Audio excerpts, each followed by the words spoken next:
காரணமா பார்க்க எதேச்சியா நடக்கிற மாதிரி தான் இருக்கும். ஆனா நம்மளை சுத்தி நடக்கிற எல்லா நிகழ்வுகளும் எப்படி இருக்கும்? நம்முடைய நோக்கத்தோடு இணைந்தே இயற்கை செய்யும். அதாவது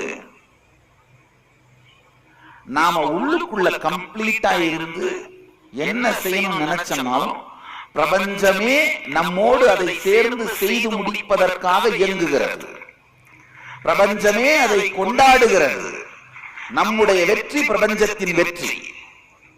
ஆனா நம்மளுக்குள்ள இன்கம்ப்ளீட்டா இருந்து எந்த செயலை செய்தனும் ஆழ்ந்து கிடந்தது ரொம்ப ஒரு ஆழமான வாழ்க்கையினுடைய சத்தியம். நாம இன்கம்ப்ளீட்டா இருந்து என்ன செயலை செய்தாலும் பிரபஞ்சத்திற்கும் நமக்கும் இடையிலே நடக்கிற சண்டை தான், அது யுத்தம் தான்.